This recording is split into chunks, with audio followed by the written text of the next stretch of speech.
जो आज हम बात करने वाले हैं, हाउ टू हैंडल क्वेश्चन। ठीक है।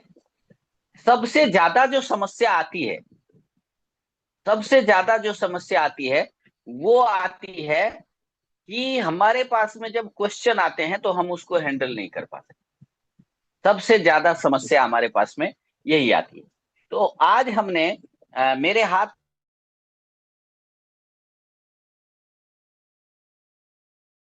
तो चलिए इस पे थोड़ा सा इस पे हम लोग बात करते हैं। और आदरणीय सुरेंद्र वत्स सर ने इसमें जो है वो फील फेल्ट और फाउंड टेक्निक, उन्होंने नाम दिया है कि use feel felt and found technique. ठीक है, ये नाम है, ये एक सूत्र है। अब फील फेल्ट एंड फाउंड का क्या मतलब है? फील का मतलब है महसूस करना। अगर कोई साथी आपसे कहता है कि सर मेरे पास पैसे नहीं है, तो क्या ये महसूस करने का विषय नहीं है? साथियों, जब मैंने ज्वाइन किया था मेरे ऊपर 3 लाख रुपए कर्जे थे।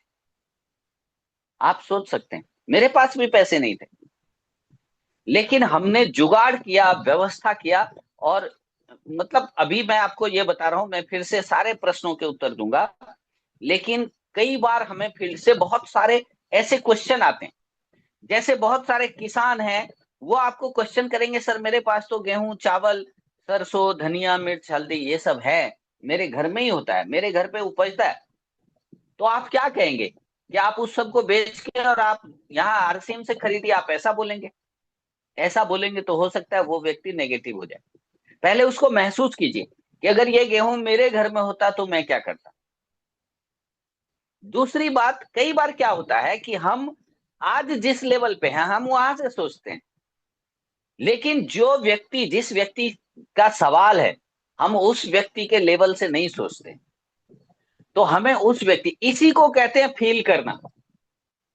अगर कोई व्यक्ति बोलता है मेरे पास पैसा नहीं है, मेरे पास समय नहीं है, या मेरे से लोग नहीं जुड़ेंगे, या जो भी 8-10 सवाल हैं इस तरह के, तो आज उन सभी सवालों के जवाब आपको इस फील फेल्ट एंड फाउंड तकनीक के द्वारा आपको मिलेंगे।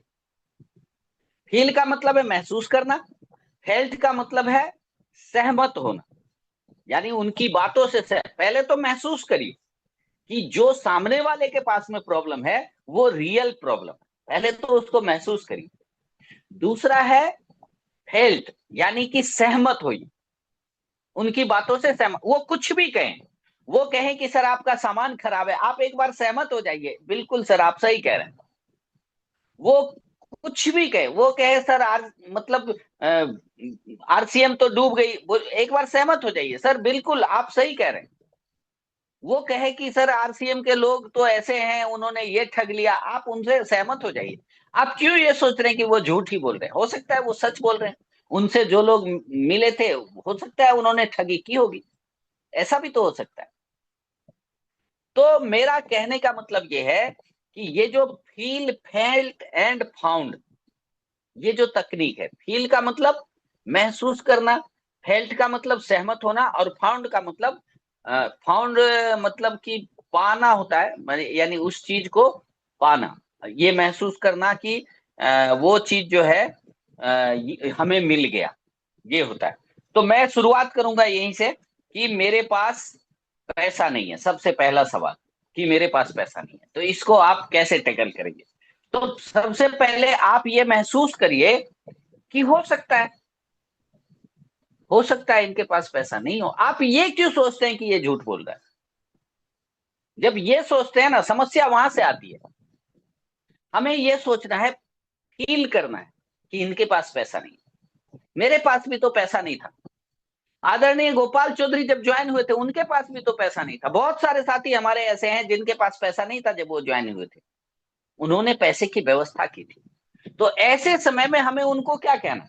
ऐसे समय में हमें उनको यही कहना है कि सबसे पहले मैं आपकी बात से सहमत हूं। अच्छा, ये एक साइकोलॉजिकल बात है, जब भी आप किसी की बात से सहमत हो जाते हैं उनको लगता है कि नहीं मैं सही हूं। और हम किसी को गलत ठहरा के हम कामयाब नहीं हो सकते, हम सही बोल के ही कामयाब हो सकते हैं। फिर जब आप ये कहते हैं कि मैं आपसे सहमत हूं, तो आप उनके साथ फील कर रहे हैं। और फेल्ट पर आते हैं, मैं आपकी बात से सहमत हूं, जब पहली बार मेरे सामने प्रोडक्ट रखा गया था तो मैंने भी अपलाइन को यही कहा था कि सर मेरे पास पैसे नहीं। लेकिन मेरे अपलाइन ने मुझे बोला कि सर आपके घर में यहाँ पैसे आपके लग नहीं रहे, मतलब पैसे आपसे कोई मांग नहीं रहा है, आपको तो सिर्फ अपने घर के कुछ प्रोडक्ट खरीदने हैं और आप इसमें, आपका इसमें केवाईसी हो जाएगा।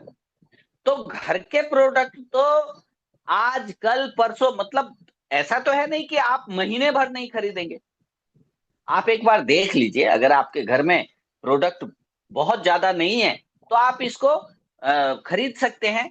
और सर ये स्थिति आप ही के साथ नहीं है, ये स्थिति बहुत लोगों के साथ है। मैं जब ज्वाइन हुआ था मेरे साथ भी थी, लेकिन जब मैंने समझा कि केवल घर के ही तो प्रोडक्ट खरीदने हैं, और ये जो मैं आज जो मैं प्रोडक्ट खरीद रहा हूं इससे मेरा व्यापार होगा, यानी कि यहां से पैसे आने की संभावना है और यहां से पैसे आएंगे, तो पैसे आपके घर में आए, मैं इसलिए आपको ये बता रहा हूं। मैं इसलिए नहीं बता रहा हूं कि आपके घर से पैसे जाए। तो इस प्रकार से हम उन्हें बता सकते हैं कि, और ये बता सकते हैं कि इसी कंडीशन में ज्वाइन करके आज हमारे बीच में बहुत सारे साथी हैं। आज हमारे इस मधुबनी जिले की बात करें तो 500 रुपए से खर्च लेकर के और 2 लाख, 2.5 लाख रुपए, 3 लाख रुपए, 4 लाख रुपए कमाने वाले भी, आपने कल्याणी मिश्रा का नाम सुना होगा, वो रूबी है, तो 4 लाख तक रुपए कमाने वाले तो हमारे जिले में हैं। उन्होंने भी, उनके पास भी नहीं थे पैसे जब उन्होंने इसको किया था। तो इस प्रकार से हम इसका जवाब दे सकते हैं, और अगर हम उनको उनको सही ठहराते हुए जवाब देंगे तो 99% नहीं, 100% चांस बनता है कि वो ज्वाइनिंग के लिए तैयार हो जाए। अदरवाइज वो कुछ प्रोडक्ट ले लेंगे, आप कुछ भी उनको प्रोडक्ट दे दीजिए। सबसे आसान सा है कि जैसे चाय पत्ती लेके जाए और लोग बोलते हैं कि सर चाय पी लीजिए, तो उनसे बोलिए कि मैं तो बाहर का चाय पीता नहीं हूँ, क्योंकि बाहर के चाय का भरोसा नहीं है कि वो किस प्रकार क्या क्या मिला हुआ है उसमें, आजकल तो कुछ भी मिल जाता है। लेकिन मेरे पास चाय पत्ती है, आप ऐसा कीजिए, आप ये चाय पत्ती ले जाके चाय बनाइए और आप फिर पैकेट मुझे वापस कर दीजिएगा, कोई दिक्कत नहीं है। नहीं, अगर लेना हो तो आप ले लीजिएगा। देखिए कितना आसान चीज है। आप अपने बैग में एक चाय पत्ती रखें और उसको लेके जाए, जब जो भी चाय का आग्रह है तो आप उनसे चाय बनवा के, और आप, तो इससे क्या होगा, मैं अभी 2-3 दिन पहले मैं बलराम सर के साथ गया था और हम लोगों ने एक जगह प्लान भी दिखाया, तो वहां मैंने चाय का यही फॉर्मूला बोला कि, तो उन्होंने चाय बनाया, चाय सबको पिलाया भी, और उसके बाद में उन्होंने वो चाय पत्ती भी रखी और एक तेल का पाउच भी लिया। उन्होंने उन्होंने बोला कि मैं पहले देखता हूँ। देखिए सर, जो जो काम करने वाले लोग हैं ना, वो पहले बहुत आजमाएंगे। आप एक चीज समझ लीजिए, जो सीधे सीधे आपकी एक बात पे जुड़ जाएंगे ना, वो व्यक्ति, ऐसा उदाहरण देखा गया है कि ऐसे लोग बहुत कम कामयाब हुए हैं। लेकिन जो व्यक्ति आपको थोड़ा वक्त लगाएगा, वो थोड़ा रिसर्च करेगा, तो ऐसे व्यक्ति जो है वो आपको बहुत काम करते हैं। ठीक है, अब हम दूसरे प्रोडक्ट पे आते हैं, और दूसरा प्रोडक्ट है, दूसरा मतलब दूसरे सवाल पे आते हैं। दूसरा सवाल है कि मेरे पास वक्त नहीं। ऐसे बहुत सारे सवाल आपको आएंगे। अच्छा, मैं आपको रियल बता रहा हूं, मेरे पास भी वक्त नहीं था। मैं सुबह जांच घर खोलता था, फिर उसके बाद में मैं ड्यूटी पे जाता था, नौकरी पे, फिर उसके बाद में आके जांच घर पे, यानी सुबह 6 बजे से लेके रात के 8 बजे तक मैं बिजी था। तो मेरे पास भी समय नहीं था। तो ये महसूस करना है सबसे पहले। अगर कोई साथी आपको बोले कि मेरे पास समय नहीं है, तो आपको ये नहीं समझना है कि ये झूठ बोल रहा है, तो निठल्ला ही होगा। पहले फील करें। यहाँ पे फील, फेल्ट एंड फाउंड तकनीक का इस्तेमाल करना है। तो फील क्या करना है, इनके पास भी समय नहीं होगा। तो आप उसके बाद क्या है, आप उस बातों से सहमत हो जाए कि सर बिल्कुल, मतलब आप जो कह रहे हैं ना, आप बिल्कुल सही कह रहे हैं कि आपके पास भी वक्त नहीं होगा। सर मेरे पास भी वक्त नहीं था, लेकिन जब मैंने समझा कि इसको करने से टाइम फ्रीडम मिलता है, इसको करने से तो अपने पास वक्त ही वक्त मिल जाता है। क्योंकि हम प्रोडक्ट यूज करते हैं, हमारा कुछ नेटवर्क बनता है, और नेटवर्क बनता है तो उस नेटवर्क में व्यवसाय होने लगता है। तो फिर हमारे पास पैसे भी आने लगते हैं। फिर हम चाहें तो ऐसा भी होता है कि जो वर्तमान काम है उससे भी ज्यादा पैसे आने लगते हैं। और जब उससे भी ज्यादा पैसे आने लगते हैं तो अपने पास तो टाइम ही टाइम है। हम चाहें तो वर्तमान काम को छोड़ भी सकते हैं, या उसमें कुछ और स्टाफ लगा के उसकी व्यवस्था कर सकते हैं। तो अगर हम ये बात उसको बोलेंगे, इस पे एक आध उदाहरण हम बता सकते हैं। आप लोग जैसे बोल सकते हैं कि हमारे टीम में पाठक सर हैं, वो भी जांच घर भी चलाते थे और जॉब भी करते थे, लेकिन आज तो उनके पास टाइम ही टाइम है। आज तो वो कहीं घूमते भी रहते हैं और कुछ भी करते हैं। आज तो उनके पास टाइम की कमी नहीं है। ऐसे उदाहरण से हम उन्हें समझा सकते हैं, यानी उनको तैयार कर सकते हैं। तो चलिए, अब तीसरा प्रश्न जो है मैं इसमें आपका लेता हूं कि एक जो है वो बहुत कॉमन सा सवाल है। कॉमन सा सवाल वो है कि सामान बहुत महंगा है। कॉमन सा सवाल है। वैसे मैं इसका उत्तर जो देता हूं, जैसे क्योंकि अक्सर मेरे पास में जो प्रश्न आते हैं वो आते हैं कि सर आपका तेल बहुत महंगा है, तो मैं क्या करता हूं, मैं उसके बारे में बता देता हूं। मैं अमेजोन पे मैं 100% physical refined rice bran oil ये चीज लिखता हूं। 100% physical refined rice bran oil. और पहला जो तेल वहां पे आता है, पहला दूसरा तीसरा चौथा सब 300 रुपए लीटर से ऊपर के आते हैं। और जब 300 रुपए लीटर से ऊपर के तेल आते हैं तो मैं उन्हें वो दिखाता हूं। मैं कहता हूं भैया देखिए, हम जो तेल यूज कर रहे हैं वो ये तेल है। अब इन सब में 1500 मिलीग्राम जो ओरिजिनल है 100 ml में, वो है कि नहीं इसकी गारंटी नहीं है, लेकिन हमारे तेल में तो है। लेकिन फिर भी ये तेल 300 रुपए से ऊपर है। फिर भी ये तेल 300 रुपए से ऊपर है। और अपना तेल तो अभी 227 रुपए का है। तो महंगा हुआ कि सस्ता हुआ? तो सस्ता हुआ ये लोगों को। और फिर उनसे एक चीज मैं आपको और मैं अपनी बातें बताना चाहता हूँ। मुझे जो महसूस हुआ कि इस सामान को महंगा वो लोग बोलते हैं जो इसको यूज नहीं करते, मतलब जो जिन्होंने आज तक यूज नहीं किया। जो मार्केट का कोई भी साबुन यूज कर रहे हैं, लेकिन यहाँ पे उनको साबुन कपड़ा धोने का वो 12 रुपए का दिखता है, तो उनको महंगा, उनको लगता है कि ये तो 10 रुपए का होना चाहिए, 12 का क्यों हो गया? तो भाई साहब आप उसका कंपैरिजन करेंगे जब, तो आपको पता चलेगा। लेकिन सबसे पहला वही फील फेल्ट एंड फाउंड, सबसे पहले महसूस कीजिए कि हो सकता है कि इसको महंगा लगा हो। मुझे भी महंगा लगा था। मुझे भी तो मैं भी जब पहले शुरू शुरू में साबुन लिया था तो मुझे अच्छा नहीं लगा था। तो मैंने अपनी मैडम को बोला कि मैडम साबुन शायद अच्छा नहीं है, लगता है कुछ गलत कंपनी में आ गए हम लोग। तो मैडम ने कहा कि नहीं सर, साबुन तो बदल जाएंगे, नेटवर्क बनाइए, साबुन का क्या है, साबुन तो कंपनी इस पे ध्यान देगी और बदल देगी। हो सकता है साबुन कहीं डंप जगह में, ऐसे जगह में रखा हुआ हो जहां की इसका क्वालिटी खराब हो गया हो। तो ये तो देखिए कुछ चीजें हैं जो बदली जा सकती हैं, लेकिन जो नेटवर्क बनाने का काम है ना साथियों, ये तो खुद को ही करना पड़ेगा। तो हमें जब भी कोई सामान के बारे में बोले तो सबसे पहले उनको ये बोलना है कि मैं आपकी बात से बिल्कुल सहमत हूं। मुझे भी ऐसा ही लगा था कि इसका जो सामान है वो महंगा है, लेकिन जब मैंने उसका उपयोग किया, जब मैंने उस सामान को यूज किया, तब मुझे ऐसा लगा कि नहीं यार, ये तो बाजार से सस्ता है। मार्केट में तो 80 ग्राम साबुन का दाम 10 रुपए है। यहाँ पे तो 100 ग्राम से ऊपर 140-45 ग्राम का साबुन, वो अगर 12 रुपए का है तो ये तो बहुत सस्ता है। इतना वजन का साबुन और इस क्वालिटी का साबुन तो कम से कम 20 रुपए का होना चाहिए। तो इस प्रकार से हम उनको जगह पे ला सकते हैं। अब एक सवाल आता है कि मैं बेच नहीं सकता। एक सवाल ये आता है, देखिए मैं एक एक प्रश्न का उत्तर देता जा रहा हूं, फिर भी उसके बाद आपके पास अगर कुछ प्रश्न बचेंगे तो उसको फिर से लेंगे।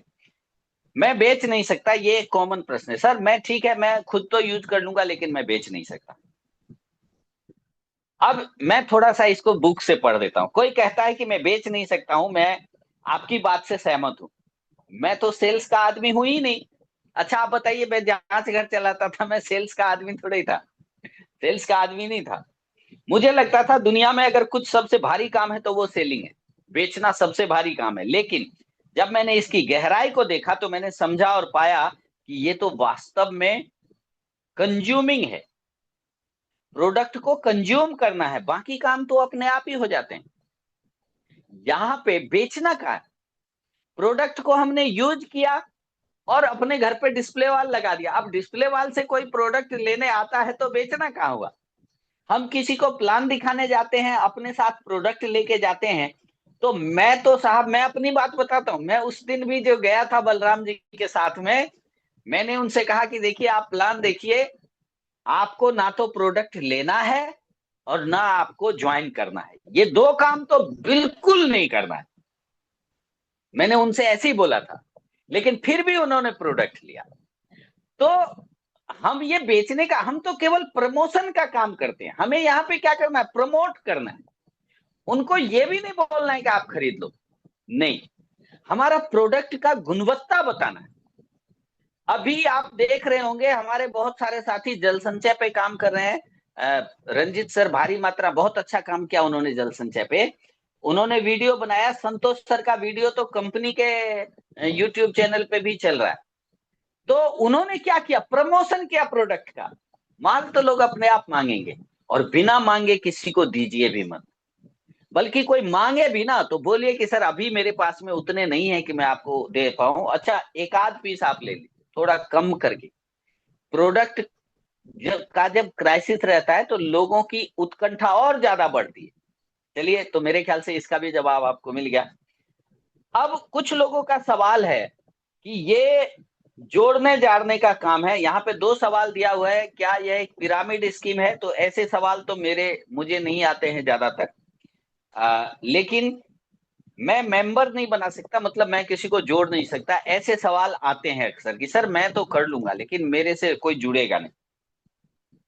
तो अगर कोई आपसे कहे ना सर, तो उनको आप बताएं कि अगर वो कहे कि मैं मेंबर नहीं बना सकता, तो आपको कहना है कि बिल्कुल सही कहा है आपने, मैं आपकी बात से पूरी तरह सहमत हूं। मुझे भी ऐसा लगा था कि मेंबर बनाने का काम है, लेकिन बाद में जब मैं इसकी गहराई में गया तो मुझे ये लगा कि ये तो मेंबर बनाने का काम ही नहीं है। हम तो केवल प्रोडक्ट यूज करते हैं और इसके बारे में जो अच्छा लगता है हम उसे बताते हैं, और लोग अपने आप जुड़ते चले जाते हैं। मैं आपको बिल्कुल इसको मैं थोड़ा सा खुद से रिलेट कराता हूं। जब मैं इस अभियान में आया था तो मेरे पास समय की तो कमी थी, लेकिन मैंने क्या किया, मतलब वो एक चीज है ना, जो दिखता है वो बिकता है।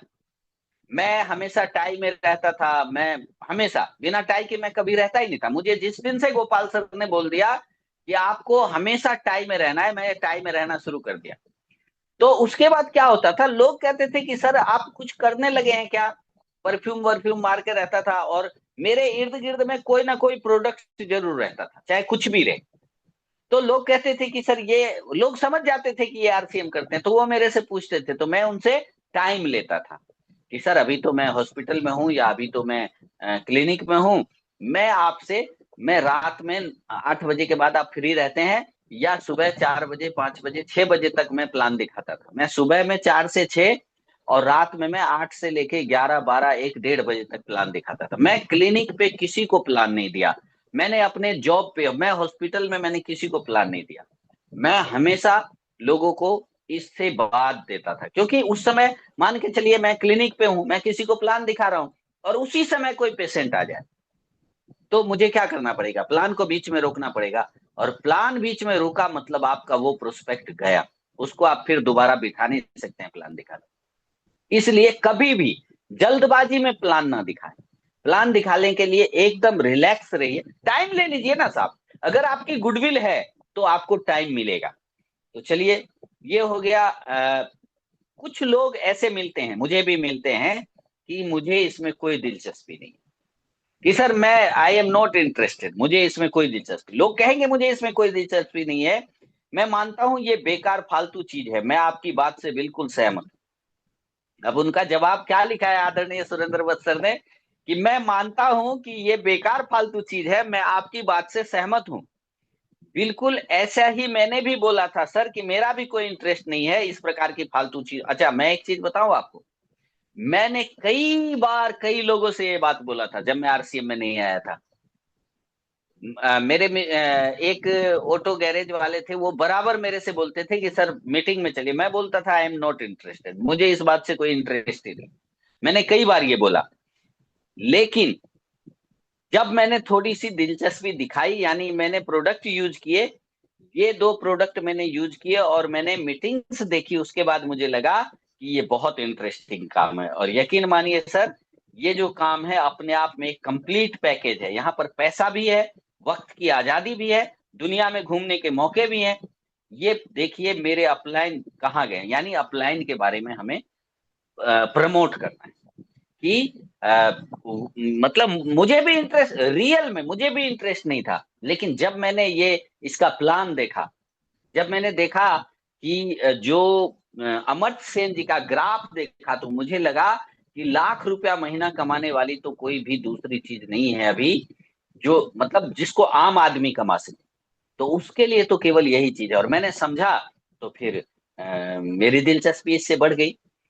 अब अगला प्रश्न है कि मैं ये कर चुका हूं, ऐसे बहुत सारे लोग आपको मिलेंगे जो लोग आपको कहेंगे कि सर मैं तो ये कर चुका हूं, मैं तो 10 साल पहले था, 20 साल पहले था, क्योंकि अब इस कंपनी को 25 साल हो गए। तो ऐसे आपको बहुत सारे लोग मिलेंगे, या किसी ने दूसरी कंपनी भी की है तो वो इसको इसी तरह का मानते हैं। तो लोग कहेंगे मैंने ये कर लिया है, मैंने इसको करके छोड़ दिया, इसी कंपनी के साथ मैंने काम किया था, पहले ही किया था, 2005 में किया था, 2007 में किया था। ऐसे में जब आपको विरोध, ऐसे में आपको विरोध नहीं करना है, आप बोलिए कि सर आप तो पहले से ही एक्सपीरियंस है। इसका सही जवाब यही है कि सर ये तो बहुत अच्छी बात है, आपके पास पहले से अनुभव है। और मैं ऐसे बहुत सारे लोगों से मिला हूं जिन्होंने पहले किया फिर छोड़ दिया, लेकिन जब इन्होंने दोबारा किया तो वो कामयाब हो गए, क्योंकि उनको बहुत सारी चीज पहले से ही उसका एक्सपीरियंस है। और ये बताते हैं कि आपके पास दिखाने के लिए कुछ टेस्टिमोनियल, कुछ लोगों की तस्वीर, कुछ लोगों का जो है वो नाम होना चाहिए, जिससे कि कुछ लोगों के बारे में हम बता सके। ठीक है। लेकिन वो ये बताते हैं कि झूठ बिल्कुल नहीं बोलना है। तो इनका प्रश्न यहाँ पे खत्म हो जाता है। अब एक प्रश्न मैं आपको लेता हूं, जैसे कि कुछ साथी का प्रश्न है कि सर मेरे पास तो चावल है या गेहूं है या सरसों है, ये सब कुछ मेरे पास है। मैं आपको साथियों एक चीज बताना चाहता हूँ। आप महसूस कीजिए कि आप किसान हैं या मैं किसान हूं, हमारे पास में उतनी आमदनी नहीं है, और सीमित आमदनी में हम काम चला रहे हैं। अभी सरकार चावल दे रही है, उस चावल से काम चला रहे हैं। और कोई व्यक्ति मुझे आके बोले कि आप अपनी कंपनी का चावल खाइए और इस चावल को मत खाइए, तो आपको लगता है कि ये मेरे लिए उचित होगा? अगर मेरे से पूछे तो मैं यही कहूंगा कि आप चावल आटा के चक्कर में मत पड़े, जिसके पास है अपना उसको खाने दीजिए, उसको शुरुआत कराइए जो चीजें जरूरी है। जैसे उनका कपड़ा, कपड़ा तो उनके पास में नहीं है ना, कपड़ा तो कोई खैरात में नहीं मिलता है ना। हाँ, कपड़े के विषय में ये बोल सकते हैं कि सर हो सकता है आपके किसी रिश्तेदार की कपड़े की दुकान हो, अगर वो आपको फ्री भी देंगे तो आपको रॉयल्टी नहीं मिलेगी। लेकिन मेरे ख्याल से, ये मेरा मंतव्य है, सबका अलग अलग हो सकता है, कि चावल गेहूं और जो मान लिया किसी के खेत में धनिया उपजता है, किसी के खेत में हल्दी उपजता है, और हम उनको ये बोल दें कि सर वो सब तो बेकार है, तो उस आदमी के यहाँ पे दिल पे चोट लगेगी। और जब उसके दिल पे चोट लगेगी तो वो शायद आपके साथ काम करने से रुक भी सकता है। तो हमें ऐसा तो कोई काम करना ही नहीं है जिससे कि कोई रुके, ऐसा तो हमें कोई काम करना ही नहीं। तो मेरे ख्याल से आज जो हमारे प्रश्न थे उसके उत्तर बहुत सारे लोगों को मिला होगा, और ये जो इसका वीडियो भी बन रहा है तो आपको वीडियो भी इसका मिलेगा, जो आपको बार बार सुन के इसको आप काम में ले सकते हैं। तो चलिए, हमारे बीच में कुछ साथी, अगर आपके मन में भी कोई प्रश्न हो तो आप उस प्रश्न को ले सकते हैं। अदरवाइज एक बार वरुण सर, आप एक बार पहले अपना जो है वो अपना मंतव्य रखते हुए और कुछ साथियों से फीडबैक, जिनका वीडियो खुला हुआ है, उनसे ले लें।